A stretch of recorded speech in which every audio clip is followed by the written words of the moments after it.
Bonjour à tous, voilà, cinquième épisode de Titi veut faire son électricité. Non, j'ai rien fait sauter.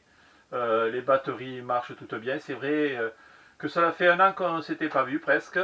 Et bien il m'a fallu ce temps pour finir toutes les batteries. Maintenant elles sont toutes finies. J'en ai une qui est en train, qui est en attente là, un squelette, parce que j'ai envie d'en faire une autre, mais quand j'aurai fini tout le système. Pour le moment les 6 batteries sont finies. Les poteaux pour soutenir les trackers ont été scellés aux différents endroits où ils doivent être. Les lignes ont été tirées pour amener le courant jusqu'à la cabane au fond du jardin. Et maintenant, nous recevons les onduleurs. Donc, comme vous le voyez, je n'ai pas ouvert du tout le carton. On va le faire ensemble et voir ce que contient ce carton. Mais avant, je vais vous expliquer. Donc, j'ai fait le choix d'un onduleur. Un onduleur qui fait 5,5 kg. Je l'ai pris online et offline, bien que je ne vais l'utiliser qu'en offline. Online, si vous faites du online, vous risquez d'avoir un problème parce que je n'ai pas réussi à avoir le certificat que demande EDF par rapport à la fréquence qu'il doit. Il peut le faire, il peut faire ce que demande EDF, mais nos amis, les vendeurs chinois, les fabricants d'ailleurs de ce matériel, n'ont pas su me le fournir. Par contre, j'ai pu avoir tous les documents, là, de longs documents, par rapport à cet onduleur et à ce qu'il soit agréé en France, pour pouvoir l'utiliser. Alors cet onduleur, on peut le trouver partout, sur AliExpress, sur Alibaba, sur tout le monde, sur toutes les marques. Tous les vendeurs font leur marque. Alors j'ai essayé de trouver qui était le fabricant. Et je pense que j'en ai trouvé un, ou du moins c'est un assembleur. Mais il ne fait pas que de l'OM, il les fabrique. Donc c'est la marque Sorotech. Je vous mettrai, si jamais ça vous intéresse, le lien pour les contacter, l'adresse mail. J'ai eu de très très bons contacts de l'adresse mail. Pourquoi j'ai préféré le faire en direct? Parce qu'en définitive, j'ai réussi à négocier mieux que ce que j'aurais eu via les plateformes d'achat classiques. Donc j'ai directement négocié avec Sorotech. Le prix de chaque onduleur est de 548 $. Donc comme j'en ai acheté 4, ça m'a fait un total de 2192 $. Plus les frais de port, 458 $. Donc ça me fait un total de 2650 $. Et en euros, ça fait 2200 €. Voilà, 2200 €, mais hors TVA et hors frais de virement. Donc pour le virement, normalement j'avais des frais de virement de 45,30 €. J'ai réussi de réduire de 20,60 € par rapport à ma banque, donc j'ai eu des frais de 24,70 €, ce qui fait un total de 2224,70 € d'achat. À ça, il faut ajouter bien sûr les frais de douane et de TVA, qui se montent avec les frais d'UPS qui prend 15 € à 466 €. Donc le total livré chez moi, tout frais payé, avec toutes les cartes, cartes parallèles, carte Wi-Fi et capteur CT, me revient à 2690 €, soit une valeur de 672,75 pièces. Alors un onduleur online, offline, à ce prix-là, je pense que ça vaut le coup. Maintenant, nous allons voir ce que contient cette magnifique boîte. Est-ce qu'elle est vide? Est-ce qu'il y a quelque chose? La surprise, je l'aurai avec vous. Donc on plie le cahier et on va commencer à ouvrir ce carton. Voilà. Vous assistez en live direct à l'ouverture du carton et à la surprise que je risque d'avoir.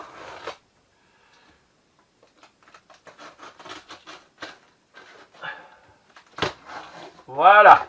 Ah, déjà, on peut apercevoir un câble. 2 câbles.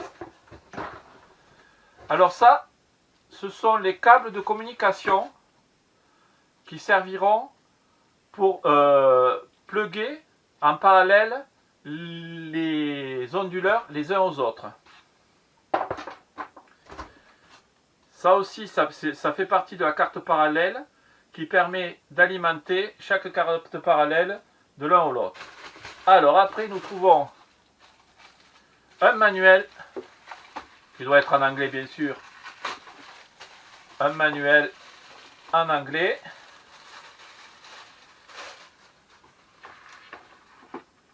qui décrit tout ce qu'il faut faire avec les tensions acceptables. Oui, c'est le manuel qu'on peut télécharger qu'on peut télécharger. Là, on a la présentation de comment il faut connecter les 3 onduleurs qu'on veut faire 3 en parallèle, ce qui va être le cas ici. Donc si vous voulez, le troisième est connecté au second, le second est connecté au premier, etc. etc. Et même le dernier est connecté au premier. Donc ça, c'est toute la configuration pour les onduleurs. C'est une seule phase, bien sûr, chez moi, et c'est 3 en parallèle. Bon, nous reviendrons sur le petit manuel. Maintenant, qu'est-ce qu'il y a? Ça doit être... Alors, voyons ce qui contient la boîte. Voilà. Alors ça, c'est le dongle Wi-Fi qui va permettre, avec la petite antenne, qui est tropicalisée en plus avec un joint, je vois, qui est avec un joint. Voilà, pour éviter qu'il y ait de l'humidité qui rentre, mais enfin dans la cabane, c'est pas notre problème d'humidité. Donc c'est le Wi-Fi plug, le plug pro, qui surtout est très important, parce que ça c'est une des raisons pour lesquelles j'ai acheté cet onduleur, c'est qu'il permet d'utiliser un logiciel de suivi qui est très très intéressant. Bon, là aussi pour plugger, il y a toutes les explications, c'est pas trop difficile de plugger un adaptateur Wi-Fi. Voilà, nous continuons le déballage. Comme vous pouvez remarquer, il est très très bien emballé.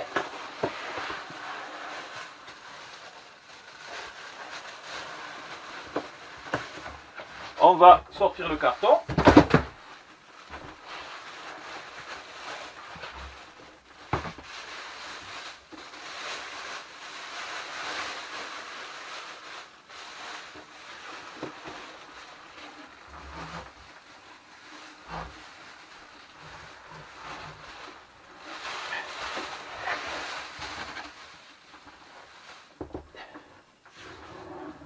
Et voilà la bête. Voilà la bête que nous avons commandée. Donc déjà, je trouve qu'il a un look qui est sympa. Qu'il a un look fort sympa. Donc on va se servir de la clé Allen parce qu'il manque, si je ne l'ai pas perdu, voilà. On va se servir de la clé Allen pour la simple et bonne raison, c'est qu'il me manque la carte parallèle qui doit être là sans doute.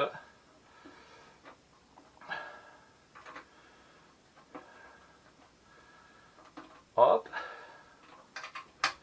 Je trouve qu'il a un super look.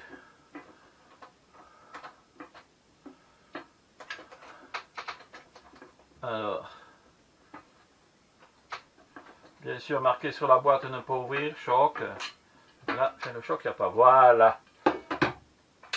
Donc comme je le pensais, nous trouvons la suite des accessoires, c'est-à-dire le capteur qui va se mettre avec le sens du courant. Je ne sais pas si vous le voyez bien. Le capteur avec le sens du courant qui se mettra sur la phase qui permettra de contrôler ce que l'on envoie et au niveau du réseau. La carte parallèle a été gentiment installée dans l'onduleur. Donc la carte parallèle est en fond de bac là, je ne sais pas si vous la voyez. À première vue, il est complet. Ce qu'il y a de bien, ça, s'il y a un entretien, en plus c'est bien vissé, hein, c'est pas, ça a été vissé à la visseuse. On va prendre un tournevis pour pas tout esquinter quand même. Voilà.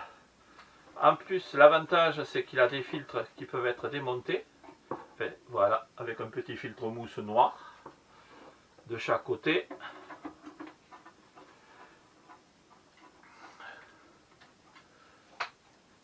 Et cet onduleur est très, je trouve, bien fini. Oh, ben ce qu'on peut faire, ce que l'on va faire, je vais ouvrir les 4 vis là pour vous montrer l'intérieur de l'onduleur.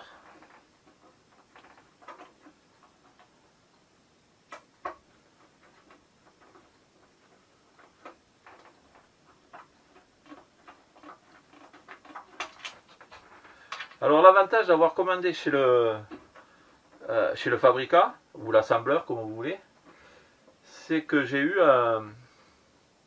comment ça s'appelle, un onduleur avec la carte parallèle déjà installée, ce qui n'est pas plus mal.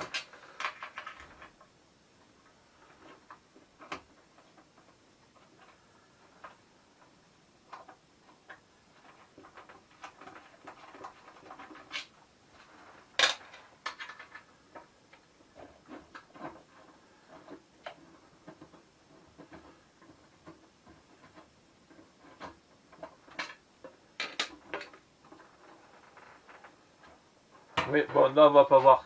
Il faudrait que je débranche tous les capteurs.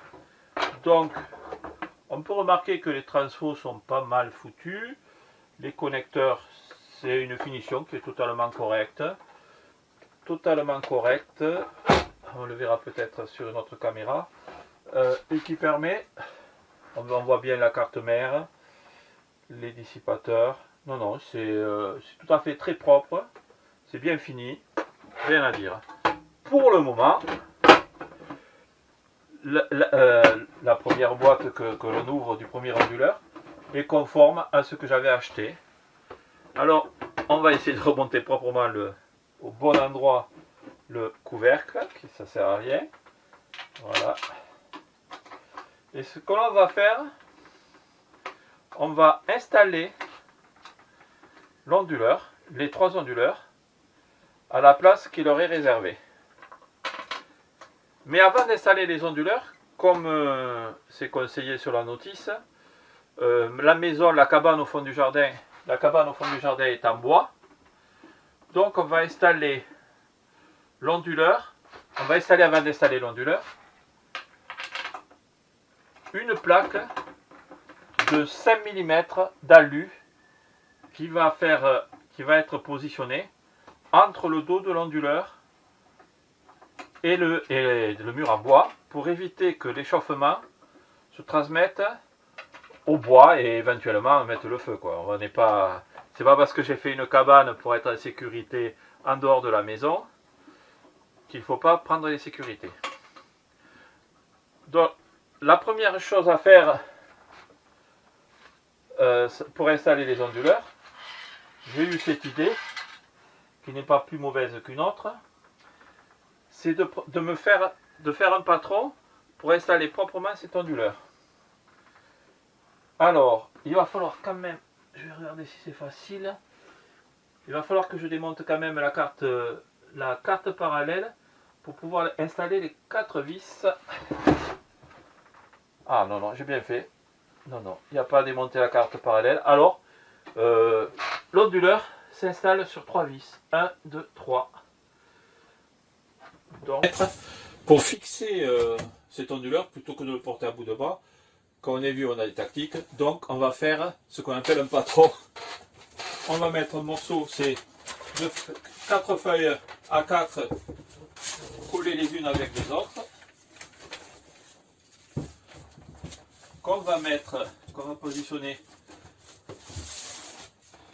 parfaitement droit sur l'onduleur, bien centré si possible. Hop.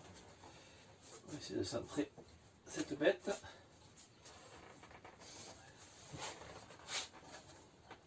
On va essayer d'être droit. Voilà, ça a l'air bon. Allez, hop. Il vaut mieux vérifier avant, être droit avant, plutôt que d'avoir des problèmes après. Ça prend un peu de temps et ça vous fera gagner. Donc maintenant, je prends un silo bien sûr et je reporte les trous qu'il faudra percer sur la plaque métallique et pour ne pas avoir à porter l'onduleur à bout de bras. Donc maintenant, on va laisser 5 minutes l'onduleur et on va installer les plaques métalliques avec un espace par rapport au mur pour que ça ne mette pas le feu. Comme vous voyez, il y a déjà pas mal de boîtiers qui ont été installés pour la sécurité. C'est pas encore fini, mais ça va être fini. Mais avant d'installer les onduleurs, Donc on va installer cette plaque en aluminium qui est épaisse de 5 mm et qui permettra d'isoler totalement l'onduleur. Je vais commencer à essayer de prévisser une seule vis et après je vais mettre la plaque droite. Voilà.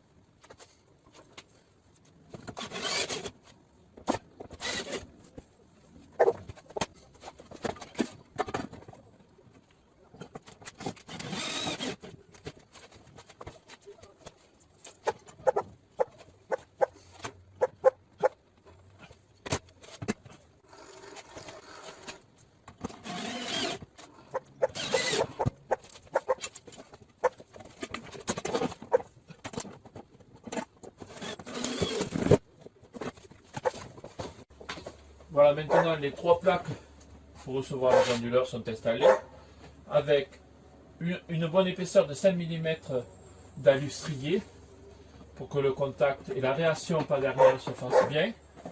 Ça va être un bon dissipateur thermique, plus les petits supports qui vont le mettre à niveau de la grille. Nous devrions avoir quelque chose d'assez sécurisé pour l'installation des onduleurs. Avec la photo de côté, on peut voir qu'il y a une distance entre le mur et la plaque d'acier, ce qui permettra de ne pas dissiper trop de chaleur au niveau du mur de bois. Nos 3 plaques sont installées. Maintenant, on va centrer tous nos onduleurs.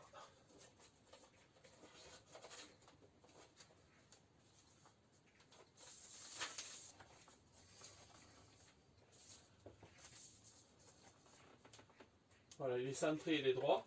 Donc, je vais pré-percer mes plaques pour fixer l'onduleur.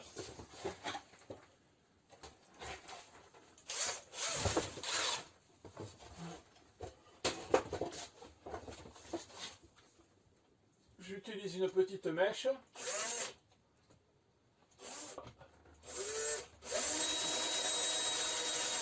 Voilà. Et le dernier que je vais marquer.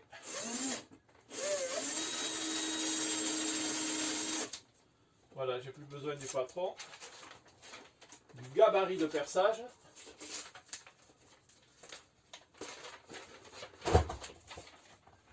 Et je vais percer mes trous.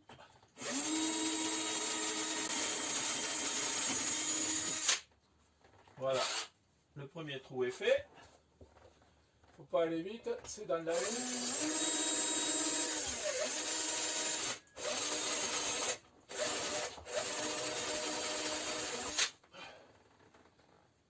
Voilà, l'autre trou est bien avancé.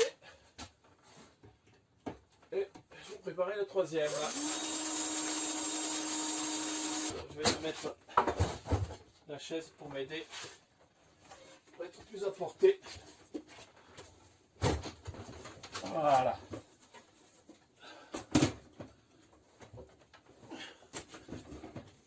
Il n'y a pas de problème, il n'y a que des solutions.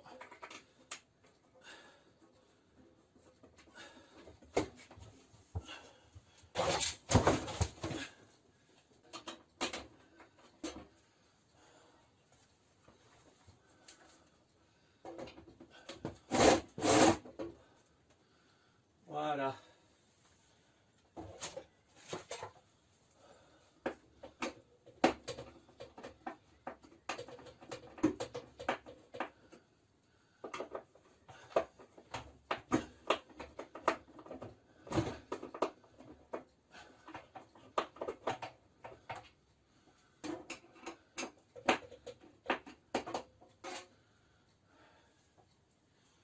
Je ne serre pas les vis parce que le troisième devrait me faire remonter l'onduleur.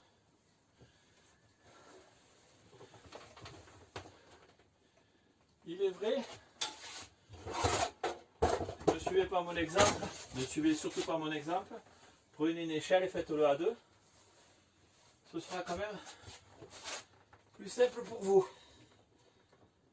Voilà, je vois le troisième trou. On va essayer. Le problème, c'est qu'il se trouve juste au niveau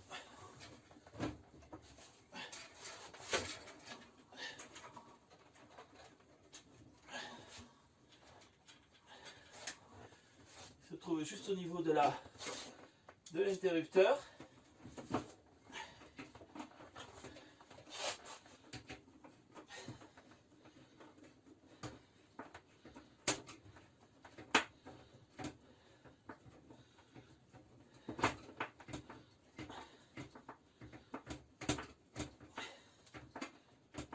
Là je le visse, parce que ça sert à rien de ne pas le visser. Et je vais revisser ce du haut. L'onduleur s'est remis en position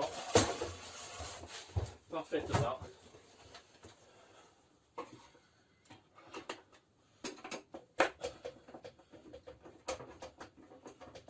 Donc même seul, on peut monter un onduleur.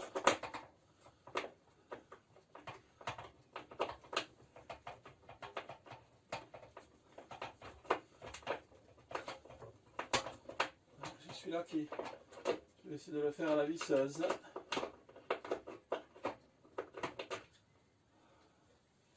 Essayer de le faire à la visseuse.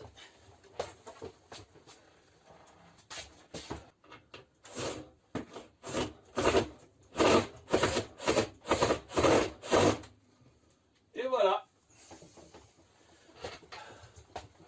Le premier onduleur est en place, avec sur la ferraille, bien sûr la ferraille qui sera à la terre, et la terre qui sera mise aussi à l'onduleur, plus les branchements. Ce qu'il y a d'important, c'est qu'on a les écrans à vraiment hauteur de vue. Donc on va continuer à faire les deux autres. Nous ne pouvions pas finir ce 5e épisode sans quand même voir cet onduleur en fonction, bien qu'il n'y ait aucun panneau derrière, mais simplement pour voir un peu l'ergonomie de l'écran tactile, les menus qu'il va nous proposer, et voir si tout fonctionne. Donc on va se rapprocher de l'écran en gros plan, et allumer l'onduleur. Allez, disjoncteur arrivé 220, et batterie.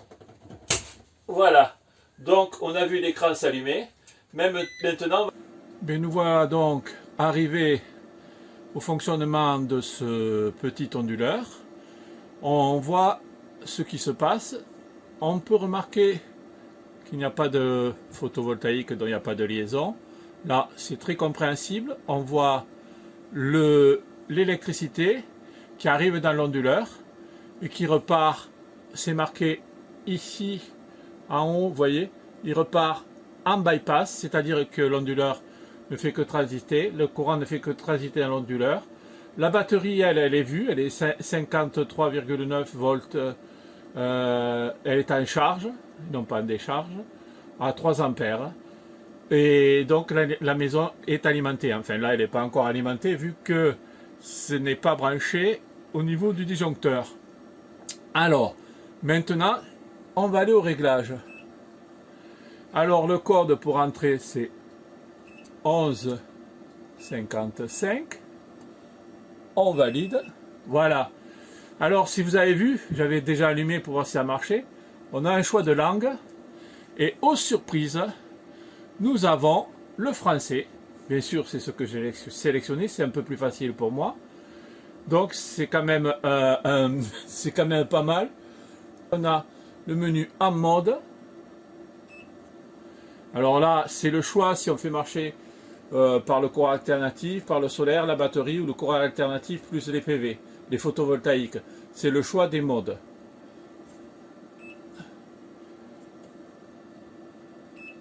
Alors l'entrée, il nous dit si c'est du courant alternatif large ou étroit. Après la sortie, on règle le voltage et la fréquence, donc c'est 230 volts, 50 Hz. La batterie, on choisit le type de batterie et les taux de décharge, donc le type de batterie qu'on veut. Donc j'ai fait un choix utilisateur, pour le moment j'ai rien réglé. On peut choisir la charge et la charge flottante. Après, donc on revient sur batterie, le type, le lithium. On peut désactiver la limite de charge, ce qui n'est pas très intelligent. Après, nous avons la charge. On va choisir l'ampérage de charge quand il y a le solaire et quand il n'y a que le courant alternatif.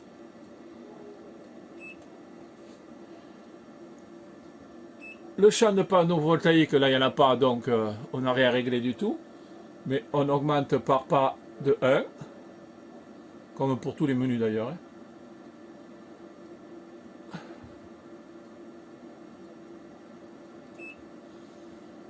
Alors, les interfaces parallèles, voilà.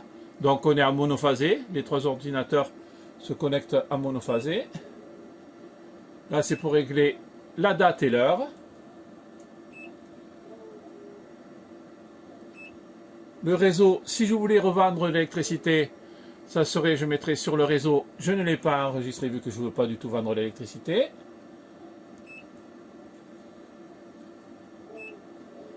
Voilà. Et le dernier menu, autre. Régler les bips. Il est activé.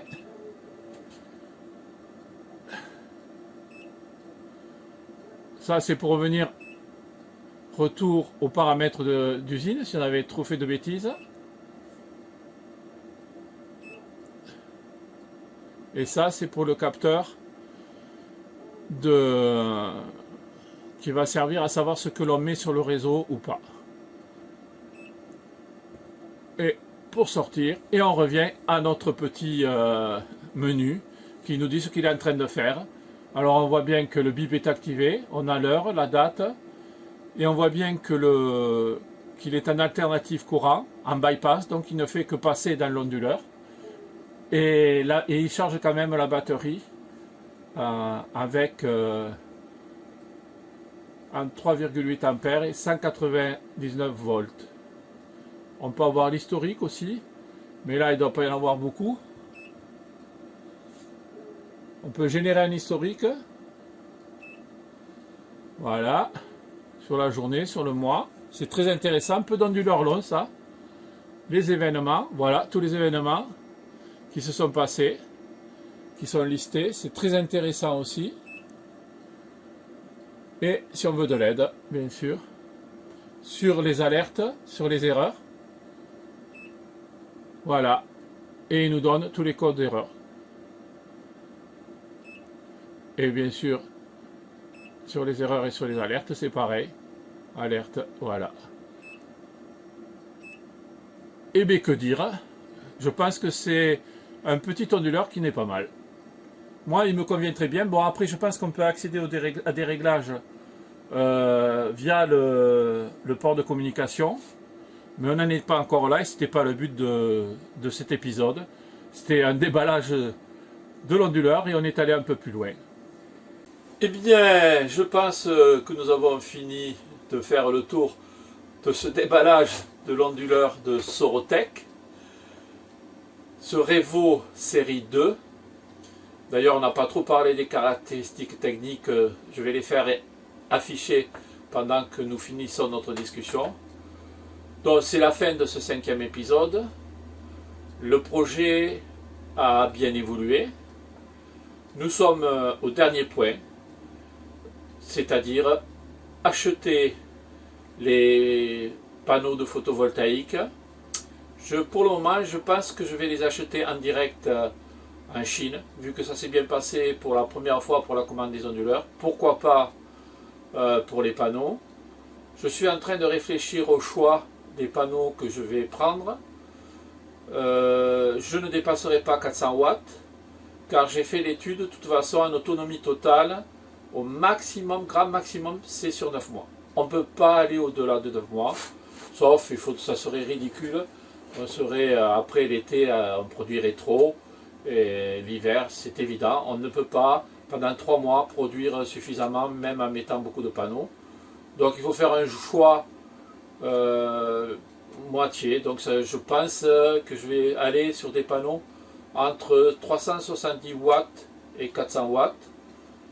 Je me pose la question des doubles faces sur les trackers, ça peut être intéressant, mais il faut quand même qu'il y ait une réflexion du sol, donc ça voudrait dire mettre peut-être des cailloux blancs. Enfin, j'ai plein d'idées, vous en doutez. La solution, vous serez bientôt avec moi pour la voir. Je pense et j'espère finir plus vite la dernière partie, mais c'est une question financière aussi, comme je ne veux pas faire de crédit. J'économise sou après sou, et petit à petit ça fonctionne. Bon, c'est vrai que la Covid m'aide un peu parce qu'on ne peut rien faire, donc autant utiliser ses loisirs intelligemment. Peut-être on va se revoir bientôt, parce que j'ai eu une idée pour la suite des opérations. Cette cabane, elle était, vu les onduleurs, si vous entendez derrière moi le bruit des ventilateurs, c'est-à-dire qu'il faut que ça se rafraîchisse. L'été, il va faire chaud, c'est évident. Donc je pense, le prochain achat, mettre un petit climatiseur réversible qui me permettra de faire du chaud l'hiver pour que les batteries ne souffrent pas trop. Je le mettrai dans ce coin. Donc ça n'aura pas grand chose à voir avec le solaire photovoltaïque, mais je pense peut-être que je vous ferai une vidéo du déballage de ce petit climatiseur mobile que j'installerai pour avoir un peu de fraîcheur et surtout pour le matériel, parce que le matériel souffre quand même s'il fait trop chaud. Je vous souhaite une bonne fin de journée, j'espère que cette vidéo vous aura plu, que je reviendrai avant un an, et que vous aussi, vous avez plein de projets pour l'avenir. Ciao, ciao, ciao, à la prochaine.